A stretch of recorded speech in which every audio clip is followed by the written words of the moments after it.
በኤፍኤ ካፕ በአንድ ሲዝን ስንት ክለቦች እንደሚወዳደሩ ታውቃላችሁ? 747 በ2025/26 ሲዝን 747 ክለቦች ይሳተፋሉ። በዚህ ሳምንት የኤፍኤ ካፕ ጨዋታዎች የሚካሄዱበት ሳምንት እንደሆነ ይታወቃል። የሶስተኛው ዙር የኤፍኤ ካፕ ውድድር የሚካሄድበት ሳምንት ነው። የመጀመሪያ ኳሊፋይንግ ራውንድስ የሚባሉ አሉ። ነሐሴ 1 ነው በፈረንጆች አቆጣጠር የሚጀምረው የኳሊፋይንግ ራውንድስ። 4 ኳሊፋይንግ ራውንዶች አሉት። በዛ 4 የኳሊፋይንግ ራውንዶች የማጣሪያ ዙሮች ስንት ክለቦች ይጫወታሉ መሰለሽ? 655 ተጫውተዋል በዚህ ዓመት ማለት ነው። በዚህ ዓመት 655 ክለቦች ተጫውተዋል። በመጨረሻ ወደ ዋናው የኤፍኤ ካፕ ውድድር የሚያልፉት ከነዚህ ከ655 ክለቦች 32 ክለቦች ብቻ ናቸው። ኤፍኤ ካፕ ፕሮፐር ይሉታል። በኤፍኤ ካፕ ፕሮፐሩ የሚገቡት 32 ቡድኖች ብቻ ናቸው ከዚህ ከ655 ማለት ነው። ያ በሙሉ 623ቱ በሙሉ እዛው ረግፎ የሚቀር ነው። እነዚህ 32 ክለቦች ኖቬምበር 1 በፈረንጆች አቆጣጠር ኖቬምበር 1 ነው የሚጀምረው ኤፍኤ ካፕ ፕሮፐር፣ እዛ ላይ ይገባሉ ማለት ነው። ስለዚህ በመጀመሪያው ፈርስት ራውንድ በሚሉት ዙር ወይም ደግሞ ኖቬምበር 1 ጀምሮ በሚካሄደው 48 የእንግሊሽ ፉትቦል ሊግ ክለቦች ማለትም የሊግ 1 እና ሊግ 2 24 ክለቦች 48 ክለቦች እና ከኳሊፋይንግ ራውንድስ ወይም ደግሞ ከማጣሪያ ዙሮች የመጡ 32 ክለቦች በአጠቃላይ 80 ክለቦች በመጀመሪያው የኤፍኤ ካፕ ፕሮፐር ራውንድ ይጫወታሉ ማለት ነው። ስለዚህ ጨዋታው የጥሎ ማለፍ ነው። በአንድ ዙር ብቻ የሚካሄድ ጨዋታ ነው። ባለፉት ሁለት አሁን ሶስተኛ ሲዝኑ ነው በደርሶ መልስ የሌለው ጨዋታ ከሆነ ስለዚህ 40 ቡድኖች ወደ ሰከንድ ራውንድ ያልፋሉ ማለት ነው። ደግሞ ወደ ሁለተኛው ዙር ያልፋሉ። በሁለተኛው ዙር እነዚሁ 40 ክለቦች እንደገና በእጣ ተደልድለው ይጫወታሉ። ከዛ በሶስተኛው ዙር ማለትም አሁን በጃንዋሪ መግቢያ ላይ የሚካሄደው ወይም ደግሞ አሁን ሰሞኑን የሚካሄደው 20 የፕሪሚየር ሊግ ክለቦች እና 24 የቻምፒዮንሺፕ ክለቦች ይገባሉ። አጠቃላይ 64 ክለቦች ይገባሉ ማለት ነው። ከዚህ በኋላ የሚጨመር ክለብ የለም። በአጠቃላይ 64 ክለብ 32 ጨዋታ ይኖራል። የጥሎ ማለፍ ጨዋታ ነው። ከ32 ክለብ ያልፋል ማለት ነው። ከዛ 16 ከዛ 8 ከዛ 4 ከዛ ሰሚ ፋይናል የመጨረሻው ሜይ 16 ወይም ደግሞ የፕሪሚየር ሊግ የመጨረሻ ሳምንት ከሚካሄዱ አንድ ሳምንት ቀድሞ የፋይናሉ ጨዋታ ይካሄዳል ማለት ነው። በዚህ ሳምንት ወይም ደግሞ በሶስተኛ የኤፍኤ ካፕ ዙር ጨዋታ በሚባለው ነን ሊግ ይባላሉ። እነዛ 655 በኳሊፋይንግ ራውንድስ ወይም ደግሞ በማጣሪያ ዙሮች የሚጫወቱት ነን ሊግ ክለቦች ነው የሚባሉት። የእንግሊዝ የአራተኛው ታየር ወይም ደግሞ አራተኛው እርከን በታች ያሉ ክለቦች ነን ሊግ ክለቦች ነው የሚባሉት። በናሽናል ሊግ በሳውዝ ኢስት ምናምን እየተባለ የሚጫወቱት ብዙ ክለቦች አሉ። ከነዛ ክለቦች ከ32ቱ ማለት ነው በነዛ ማጣሪያ የመጡ 32ቱ ክለቦች አንደኛውንም ዙር ሁለተኛውንም ዙር አልፈው የመጡ አሁን 3 ክለቦች ብቻ ናቸው ያሉት ማለት ነው። ከነዛ ከ655 ክለቦች የአርሰናል የኤፍኤ ካፕ ጨዋታ ነገር ስንመለከት ሚኬል አርቴታ በተለይ ከመጣ በኋላ በመጣበት አመት በ1920 ሲዝን ኤፍኤ ካፑን በፋይናል ጨዋታ ቸልሲን በግማሽ ፍጻሜ ደግሞ ማንቸስተር ሲቲን አሸንፎ ኤፍኤ ካፑን ዋንጫ ከፍ እንዳደረገ ይታወቃል። ከዛ በኋላ ያሉት የኤፍኤ ካፕ ሪከርዶች ግን በጣም ደካማ ናቸው። ኢቭን በፕሪሚየር ሊጉ ኮምፒቲቲቭ በነበረበት ባለፉት 3 ዓመታት ወደ ቀጣይ ዙር ማለፍ ያልቻለበት ነው። በጣም የሚገርመው ባለፉት 5 ሲዝኖች ከሶስተኛው ራውንድ ወይም ደግሞ ከሶስተኛው ዙር ወደ አራተኛው ማለፍ የቻለው በሁለት አጋጣሚዎች ብቻ ነው።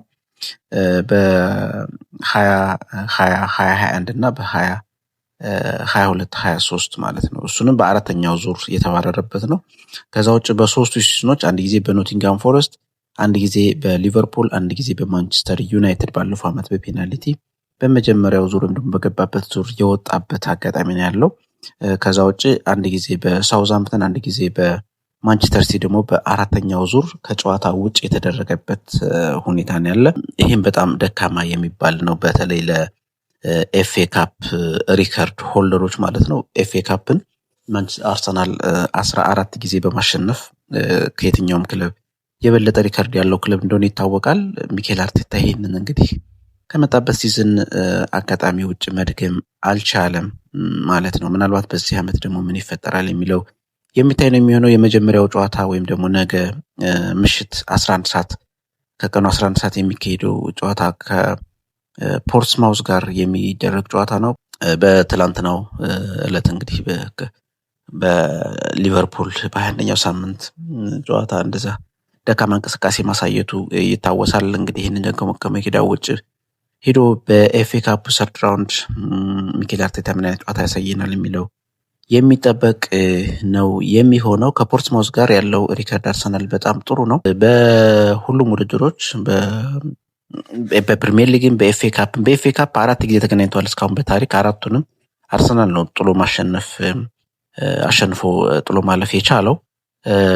ፖርትስማውዝንም አሸንፎ አያውቅም ማለት ነው። በፕሪሚየር ሊግ ታሪክ ከ2003 እስከ 2009 ነው ፖርትስማውዞች የነበሩት። በዛ በአርሰን ቬንገር ኤራ አንድም ጊዜ በፕሪሚየር ሊጉም አልተሸነፈም አርሰናል። በፖርትስማውዝ አርሰናል ከተሸነፈ በጣም ረጅም ጊዜ ነው። በ1958 ነው ለመጨረሻ ጊዜ ፖርትስማውዝ አርሰናልን ማሸነፍ የቻለው። በአጠቃላይ እንግዲህ አርሰናል ወደ 33 ጨዋታዎችን አሸንፏል። ፖርትስማውዝ በአንጻሩ 16 ጨዋታዎችን እንደዚህ አካባቢ አሸንፏል። 24 ጊዜ አቻ የወጡበት ሁኔታ ነው ያለ። ሚኬል አርቴታ ነገ ምናልባት ተጠባባቂ ቡድኑን ወይም ደግሞ ሚክስ አፕ አድርጎ በደንብ ቀይጦ ይጫወታል ተብሎ ነው የሚጠበቀው። ምናልባት የቀድሞ ቼልሲ ግብ ጠባቂ ኬፓ አሪዛባላጋን በክረምቱ ለአርሰናል የፈረመው በካራባኦ ካፕ ጨዋታዎች እየተጫወተ እንደሆነ ይታወቃል። ምናልባትም እንግዲህ ላይ መሰለፍ ድል ሊያገኝበት የሚችለው ጨዋታ የነገው ጨዋታ ነው። ተከላካይ መስመር ላይ ብዙ አማራጮች የሉም። ምናልባት ቤን ዋይት በቲምበር ቦታ ሊሰለፍ ይችላል። ከዛ ውጭ ግን ጋብሪኤል እና ሳሊባ መሰለፋቸው የማይቀር ነው። ሂንካፔም ተጎድቷል። ካላፊዮሪ የለም፣ ሞስኬራ የለም። ስለዚህ ምናልባት በዚህ ጨዋታ ላይ መሰለፋቸው የግድ ነው። በግራ መስመርም ያሁን ያለው አማራጭ እንግዲህ ሂንካፔ ትላንትና በሊቨርፑል ጨዋታ ጉዳት ማስተናገዱን ተከትሎ ምናልባት ሂንካፔ የሃምስትሪንግ ጉዳት ሳያጋጥመው አይቀር ምን ያህል ጊዜ እንደሚቆይ አልታወቀም። ስለዚህ ያለው አማራጭ በግራ በኩል ማይልስ ሉዊስ ስኬሊ ነው። በሊቨርፑል ጨዋታ በጣም ደካማ እንቅስቃሴ ነው ማሳየት የቻለው። መሀል ሜዳ ላይ የተወሰኑ ለውጦች ይኖራሉ ተብሎ ይጠበቃል። ምናልባት ክርስቲያን ኖርጋርድ በዚህ ጨዋታ ላይ መሰለፍ እድል ሊኖረው ይችላል። አርሰናል በቀጣይ ሮብ ወይ ማክሰኞ ደግሞ ሮቡ የካራባኦ ካፕ ሰሚፋይናል የመጀመሪያ ዙር ጨዋታ ከቼልሲ አለበት። ስለዚህ ለዛም የተጫዋቾችን የድካም ሁኔታ ማኔጅ ማድረግ ስለሚኖርበት ክርስቲያን ኖርጋርድ በሱቢሜንዲ ቦታ መጫወት ሊኖርበት ይችላል። ምናልባት በኦዴጋርድ ቦታ ምናልባት ሜሪኖን ነው ይዞ ሊገባ የሚችለው። ሜሪኖ እንዲሁም በኤዜ ሊገባ ይችላል። ስለዚህ ሚድፊልድ ላይ ኖርጋርድ፣ ሜሪኖ፣ ኤዜ። በ9 ቁጥር ቦታ ላይ ጋብሪኤል ጄሱስ ነው የሚገባው ተብሎ የሚጠበቀው።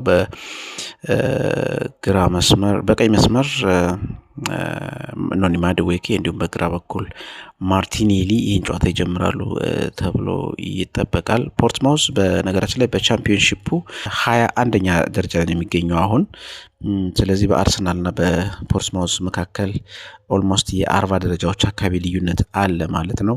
ስለዚህ ከሜዳ ውጭ ቢሆንም ይህንን ጨዋታ በቀላሉ አሸንፎ ማለፍ አለበት ተብሎ ነው እንግዲህ በብዛት የሚጠበቀው ማለት ነው። የተወደዳችሁ ቻናሉን ሰብስክራይብ ያደረጋችሁ ላይክ ምልክቷንም እየተጫናችሁ ኮሜንትም ጻፉልኝ።